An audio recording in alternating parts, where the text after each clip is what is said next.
Hello students, welcome to this part of chapter Force and Laws of Motion. In the previous chapter, in the previous part we have seen about what is called as the force, definition of the force, why force is necessary, and we have also seen what are the effects of the forces. While discussing the definition of the force, we have seen that any push or pull given to the body is called as the force. But we have also seen that due to the force, some changes happens to the body.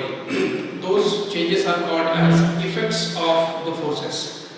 So while discussing the effect of the forces, we have seen that sometimes the object changes the position, sometimes the object changes the direction, sometimes the object which is at rest, it will be in motion. Sometimes due to the force, if an object is in motion, then that object may be stopped.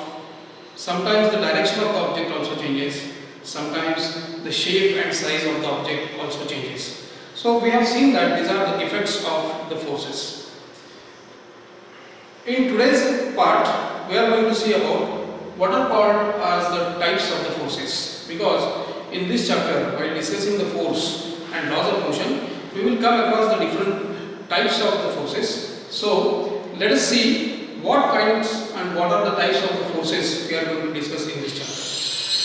So, types of the forces or the types of force is broadly classified, or there are four broad types of the force. One is called as the contact type of force, second is called as non-contact force, third is called as spring force, and fourth is called as the tension, or we can call this as the tension force.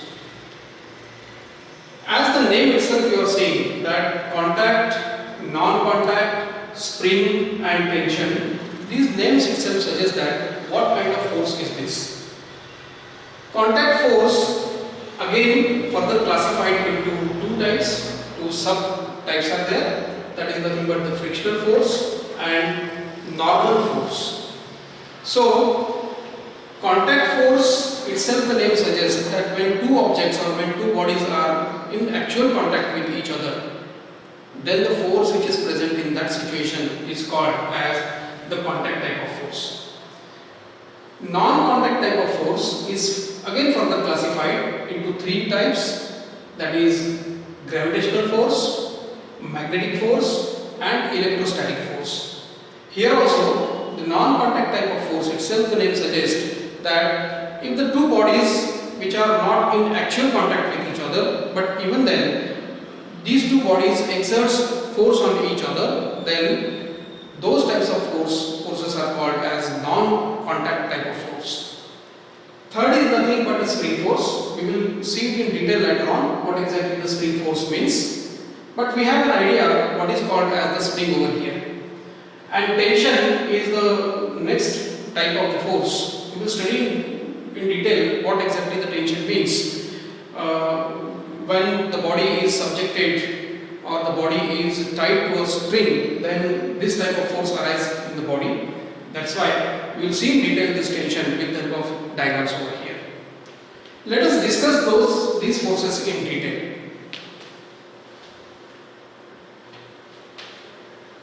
Let us first see what is called as the contact force, or what is called as the contact type of force.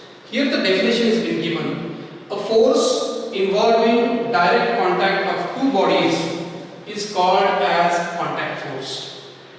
Now here one word is important, that is nothing but direct contact. That means when the two objects are there, when two bodies are there which are arranged in such a way that they are in actual contact with each other, the surfaces are in actual contact with each other, then this type of force which is arised in this situation is called as contact force. What is the example? You can take any example like book kept on the table, or suppose if you are standing on the floor, or if any object is in contact, they are physically, their surfaces are in contact with each other, then the force is called as the contact force. Now, there are two types of, again, contact forces, and we have seen that contact force is further divided into two types. or there are two types of the contact force, that is nothing but the frictional force and normal force. Let us try to see what does it means when we say that the frictional force and when we say about the normal force. Let us see in detail what is called as the frictional force and what is called as the normal force.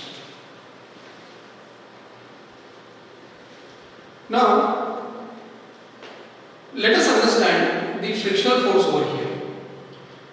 The force which acts to reduce relative motion between the surfaces of contact is called as frictional force. Once again, I will read this definition because this definition is important. Many times in examination also frictional forces definition is being asked. So, the force which acts to reduce relative motion between the surfaces of contact is called as the frictional force. Some words are important in this definition. What are these?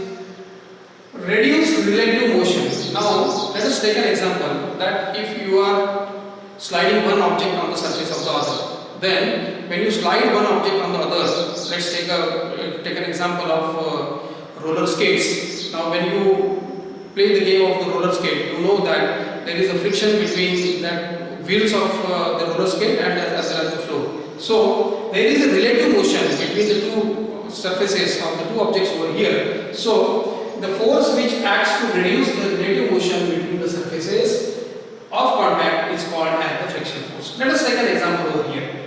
I have kept one wooden block on this particular surface. So, let us imagine that this is nothing but a wooden block which is kept on some firm surface over there, and I am trying to pull this wooden block from this scale. So, actually I am pulling, that means I am applying the force. But when I apply the force on this wooden block, in order to pull this wooden block in this direction, there is a relative motion between the surfaces. The two surfaces of wooden block and the table are touching over here. So, when I pull this, the force is applied on the body.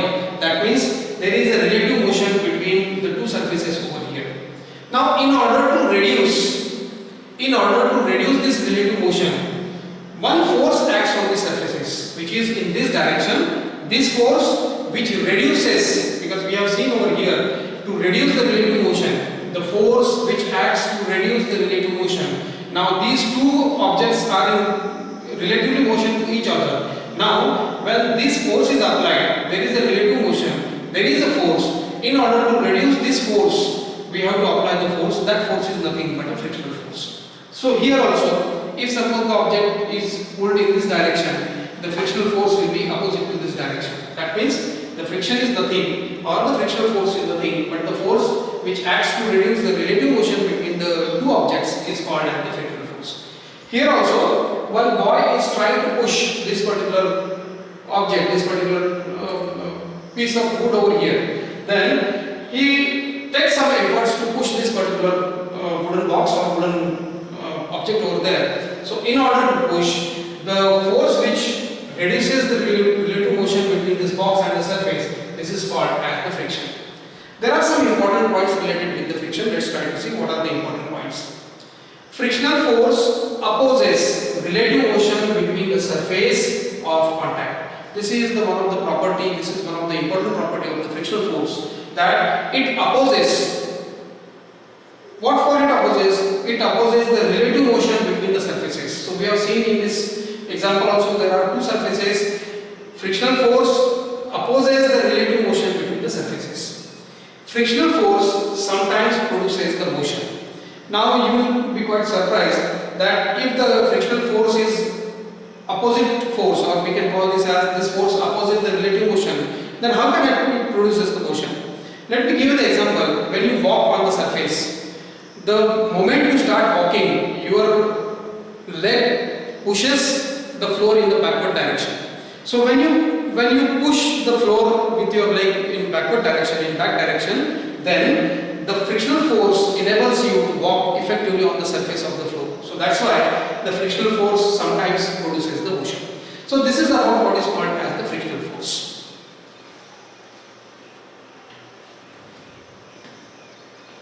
Let us see about the normal force. What does it mean by the normal force? Normal word itself tells us that it is some kind that it is perpendicular. So when we want to say that two lines are normal to each other, then we want to say that the two lines are perpendicular to each other. So here also the normal word means the same over here.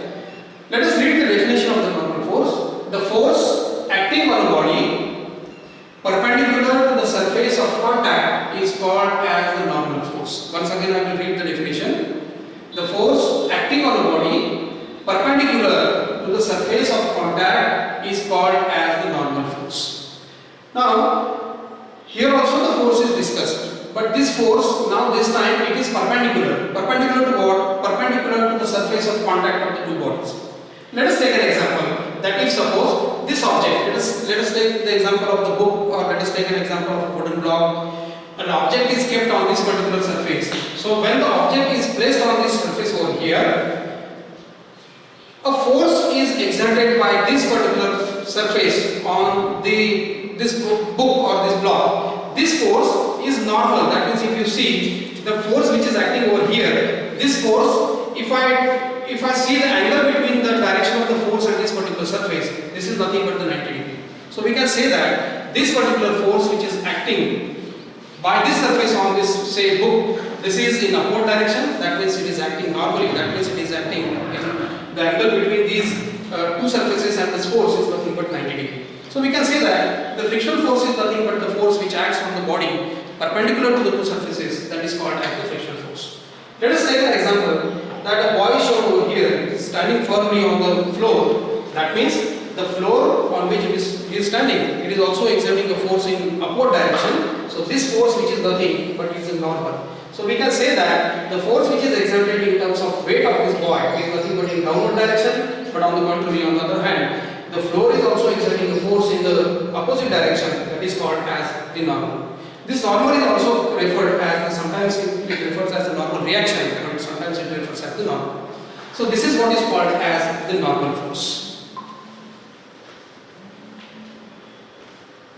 Let us consider about what are called as the non-contact type of forces. We have seen about the contact type of force. When the two objects are in actual contact with each other, then the force arised is nothing but a contact type of force. Here the name itself suggests non-contact force. That means the two objects which are not in actual contact with each other, but even then the force is in between them. So that's why this force is called as the non-contact force. Let us see the definition of non-contact force. A force which a body applies on another body when the two bodies are not in contact with each other is called as non-contact force.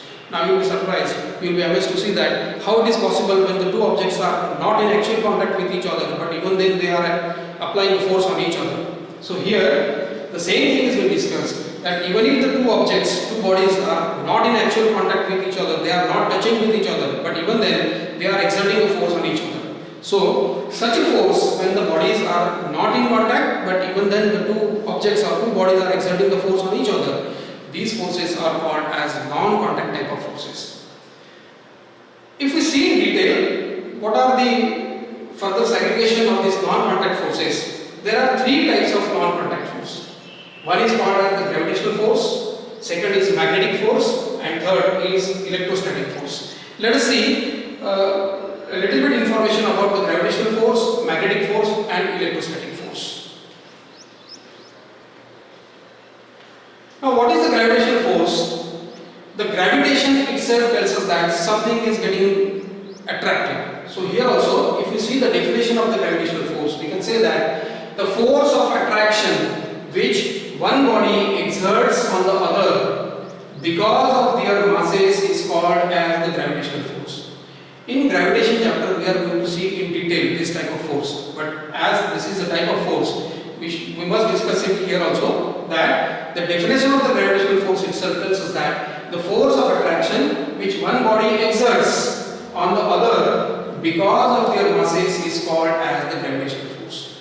Now, let us take an example that I have these two bodies with me. Let us imagine this is one body, this is second body. This body is having mass m1, second body is having the mass m2. There is a force of attraction between these two bodies. This force is called as the gravitational force. If you take the example of Earth, then Earth is also having gravitational force that we refer to as the gravity. So when a man or any object which is on the surface of the earth, it is under the influence of the gravitational force of attraction. So this also is the force which is under the influence of the gravity, which is exerted by the surface of the earth or which is exerted by the earth. So we can say that the force with which earth attracts a body is called as the force of the gravity. This force is also called as the weight. We normally discuss about our weight. So when we visit a doctor, suppose the doctor used to weigh us, then the doctor used to say that so and so is your weight. So what does this weight mean? This weight is nothing but the gravitational force which is exerted by the surface of the earth on that particular object, that is considered as the weight. So this is about the gravitational force. Let us discuss about the magnetic force. Or the second force is nothing but the electrostatic force. Now you will see that many times we used to consider the magnets, and if the two magnets they brought in near to each other, then we see that there is either attraction or repulsion. If the poles of the magnets are opposite, then there will be attraction. If the poles are similar, then there will be repulsion. So we have seen that the magnets which are not in actual contact with each other, but even then the two magnets are either getting attracted towards each other or they will be repelled to each other. So when we have seen that the two magnets are not in actual contact, but they are exerting the force of attraction or they are exerting the force of repulsion, then this particular force is a non-contact type of force that is called as the magnetic force. What is the electrostatic force? Electrostatics is nothing but that branch of physics which deals with the study of the charges which are at rest. So if you have considered the two charges over here, one charge is nothing but a positive charge, second charge is nothing but a negative charge. When these two dissimilar charges are in contact, contact means they are not actually touching, but even then they have a force of attraction, they get attracted towards each other. So even if they are not in contact with each other, because of this force, electrostatic force, they get attracted towards each other. That's why this force is called as the non-contact type of force. Let us discuss about third, that is nothing but spring force. Now this spring object, you are very well acquainted with this object, that is nothing but spring. What is a spring? Spring is nothing but a metallic structure which is having some coils.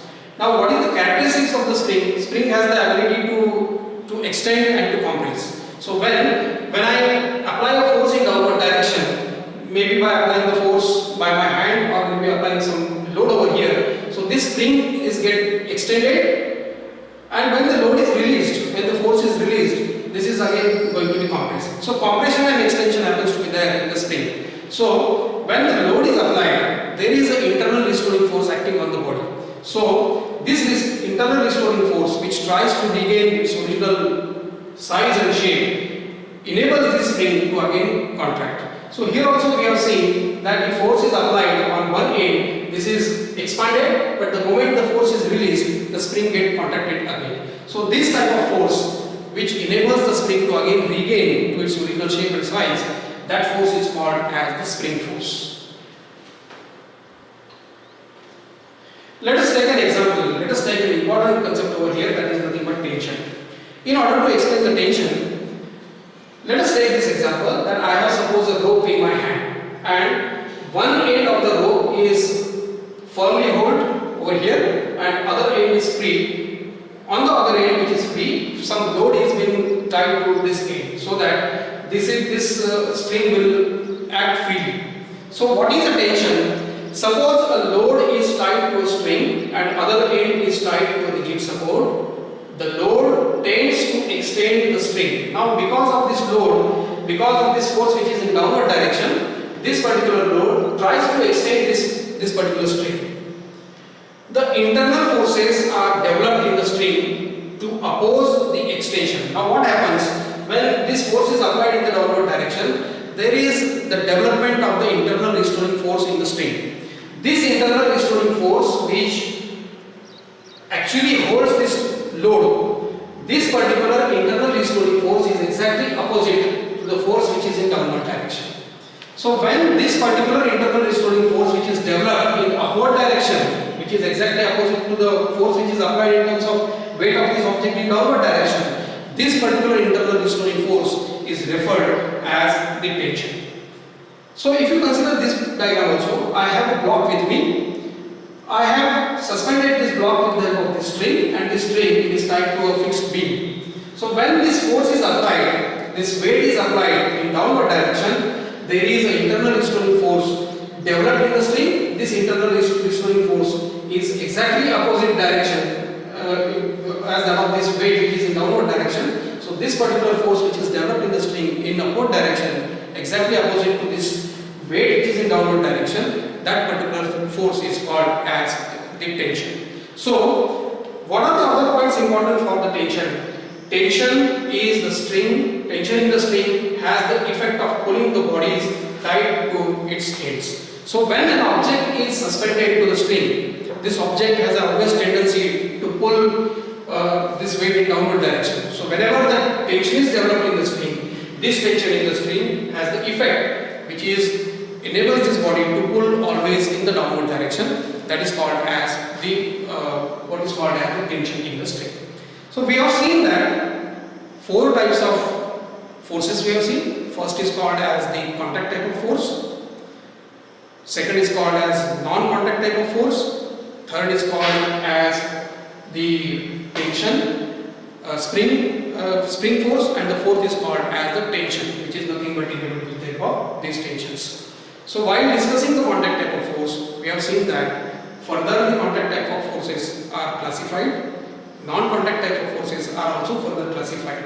So this is about the types of forces. We will see some interesting topics related with the types of the forces in later on. That is what is called as the balanced force and what is called as an unbalanced force. Thank you.